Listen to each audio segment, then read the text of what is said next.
धान की फसल में दीमक और सफ़ेद गिरार जो मिट्टी के अंदर के कीट होते हैं वो जड़ के ऊपर से पौधे को काट करके और ख़राब कर देते हैं। कभी कभी ये 12 से और 45% तक भी फसल को हानि पहुंचाते हैं। तो इसलिए इससे रोकथाम के हमें उपाय करने ज़रूरी होते हैं। बहुत से उपाय विकल्प मौजूद हैं आपके पास, इसमें से कोई भी आप उपाय कर सकते हैं। आज की वीडियो में हम इन्हीं उपायों के बारे में बात करने वाले हैं, इसलिए वीडियो को शुरू से अंत तक देखना। नमस्कार दोस्तों, मैं सतीश, आप देख रहे हैं STR खेती। और दोस्तों हाँ, चैनल पर नए हैं तो सब्सक्राइब भी कर लेना, क्योंकि ऐसी अच्छी वीडियो आपको देखने को मिलती रहेंगी। अब दीमक के कंट्रोल करने के बारे में बात करें तो उसके पहले थोड़ी सी दोस्तों आपको बात बता दें कि दीमक को किसान का मित्र कीट कहा जाता है। फिर हम धान में इसका नुकसान क्यों देखते हैं। होता क्या है कि दीमक हरे भाग को या हरे पौधों को कभी नुकसान नहीं पहुंचाता। वो अक्सर जो है सूखे हुई जैसे अवशेष जो होते हैं दूसरी फसल के, या सूखी हुई जैसे जड़ जो होती है उसको नुकसान पहुंचाती है, उसको अपना भोजन बनाती है। और इसी के चक्कर में जब हम धान की रोपाई करते हैं तो रोपाई के बाद में आप देखते हैं कि जो पुरानी जड़ होती है वो सूख जाती है और उसी जड़ को दीमक खाने के लिए पहुंचती है और जड़ से ऊपर के यानी जड़ से भाग को काट देती है, और जिससे जो है पौधा खराब हो जाता है। तो इसलिए धान की फसल में नुकसान ना हो दीमक से तो बचाव के उपाय हमें करने पड़ते हैं। इसलिए कोशिश करें कि जहाँ तक संभव हो जैविक या देसी तरीके अपनाएं। लेकिन यदि जैविक और देसी तरीके नहीं अपना सकते हैं तब उस स्टेज में आप रासायनिक तरीके अपना सकते हैं। रासायनिक तरीके एक तो नुकसान शरीर को भी और स्वास्थ्य को भी पहुंचाते हैं और कहीं ना कहीं मिट्टी को भी दूषित करते हैं। तो चलिए हम उपाय के बारे में बात करते हैं। तो हम यहाँ पर सबसे पहले बात करेंगे जैविक उपाय के बारे में।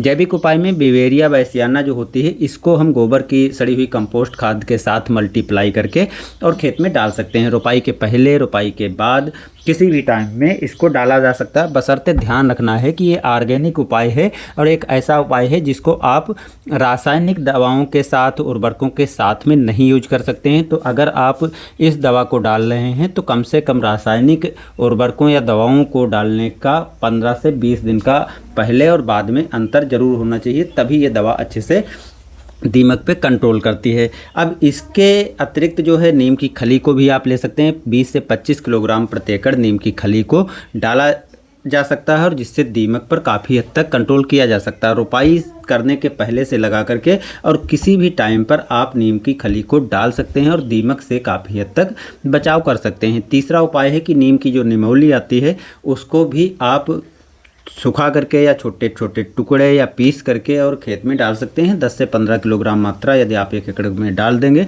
तो काफ़ी हद तक दीमक पर कंट्रोल हो जाएगा। अब ये जैविक उपाय रहे। अब बात करते हैं रासायनिक उपाय में। देखिए, रासायनिक उपाय में जो क्लोरोपाइरीफास है वो सबसे अच्छे से दीमक पर कंट्रोल कर सकता है, लेकिन ये नुकसान काफ़ी ज़्यादा करता है। हमारी मिट्टी को भी हानि पहुंचाता है कुछ हद तक और बाद में काफ़ी टाइम तक अंदर बना रहता है, जिससे स्वास्थ्य भी प्रभावित होता है। लेकिन इसको किसान भाई जो रासायनिक खेती करते हैं उसको डालते हैं तो इसकी मात्रा आप पानी के साथ में चला सकते हैं, जो 20% की आती है, और 400 ml मात्रा जो 50% की आती है उसको भी चला सकते हैं या स्प्रे करके पूरे खेत में फैला सकते हैं। निर्भर आप पर करता है किस तरीके से यूज करना चाहते हैं। इसके अतिरिक्त उर्वरकों के साथ में आप फिप्रोनिल 0.3% की 6 से 7 किलोग्राम मात्रा या कार्टाफ हाइड्रोक्लोराइड की 0.4% की मात्रा की 4 से 5 किलोग्राम मात्रा साथ में मिला करके उर्वरकों के और खेत में डाल सकते हैं।